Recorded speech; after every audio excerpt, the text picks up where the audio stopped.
As a team leader in children's ministries, there is nothing that thrills my heart more than to sneak into a room behind a group of kids while a leader is captivating them with a story or a discussion, and watching the gifts and the abilities and the Holy Spirit work through that person. Like Ruth, who in her second year of having the same group of kids had persevered and figured out how to balance their need for activity and wriggling with their need to focus and listen and engage with the content. This group, who used to almost literally be climbing the walls, was now sitting on their mats on the floor, bent over Bibles in pairs, discovering that they could read and get something out of the Bible themselves. It had been a journey. It had necessitated learning and discovering and conversations and teamwork and perseverance. Why didn't she give up? Why didn't she throw up her hands and walk away? Partly it was due to her sense of calling, but it also had a lot to do with the team around her, the support, the encouragements she received. The most powerful resource in children's ministry is the power of the Holy Spirit. And the wonder is that the Holy Spirit chooses to work through people like you and like me. When you and I partner with the Holy Spirit to disciple the next generation, to disciple them to become followers of Jesus Christ, we have the wonder and privilege of seeing children begin a lifelong relationship with God. But you can't do this alone, right? So for those of us who love to minister to children in the church, we will gather a team of like-minded, like-hearted, and gifted people around us to accomplish this. And for any of you who lead a team such as this, you know that making sure that they show up at the right place at the right time and they do what they need to do is really important. But besides organizing them and handing out curriculum, you know that there is so much more that they need.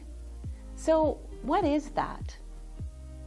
Well, let's just say that it's brought to you by the letter E.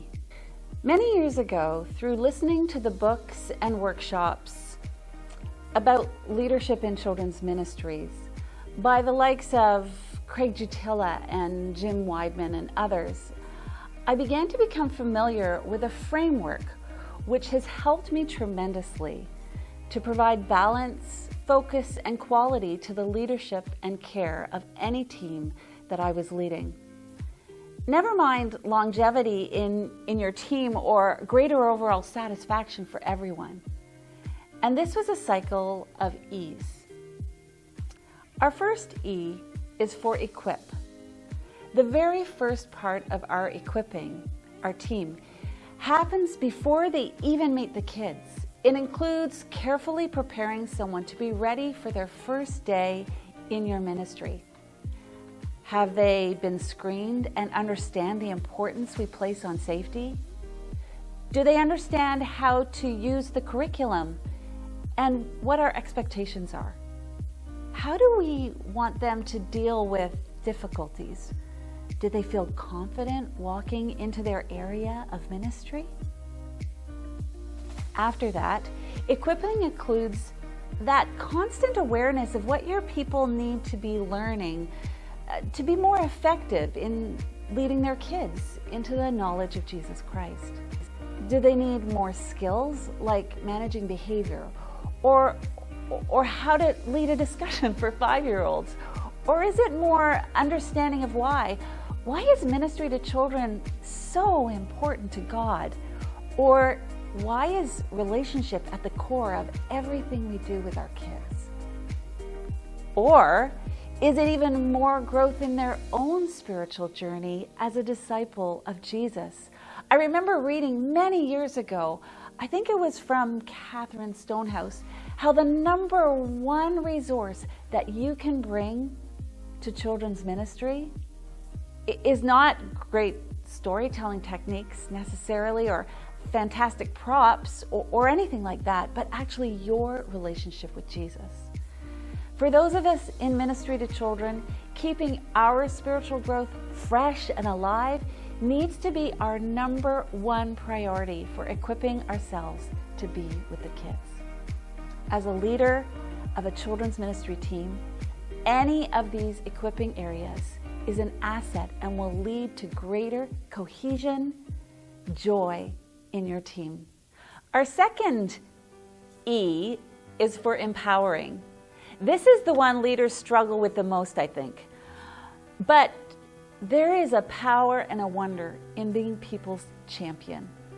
When we as leaders include our team in problem solving and decision making and release their giftings, then the power of belonging, satisfaction, and ownership is at work motivating your team. Remember Ruth? The team around her helped her to brainstorm ideas to minimize her frustration and maximize the kids' engagement. We applauded her choices and celebrated with her when those succeeded. This is empowering someone. In this role as a team leader, you will have the honor and the privilege of listening, really listening to the people, to make your collective ministry to children even more effective and make their ideas become reality. But also, here is where your team knows that you are there. In the moments when they feel that they may have failed or be faltering, they're not alone. You are there catching them, holding them up, championing for them, and seeing them fly. Our third E is for encouraging. Believe it or not, when I started children's ministry, I thought working with kids was intrinsic encouragement enough. But very soon after, the Lord brought a couple of team members who were really good at this.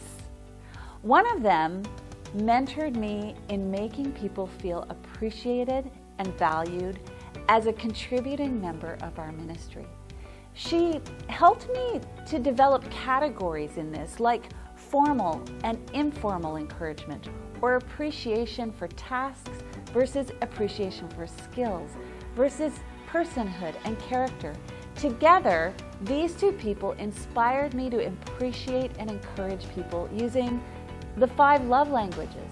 Some people thrive from a literal pat on the back, not just, as they would say, Yvonne, another book. Ultimately, the other woman also encouraged me to party. Not just like in the huge things, but she said, don't miss the opportunity to celebrate, even the small things. I remember being at the Children's Pastors Conference in a workshop. The speaker stated that 80% of your children's ministry budget should go to equipping, empowering, and encouraging your children's ministry team. I scoffed at that idea.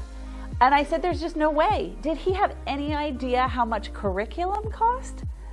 But it was a challenge.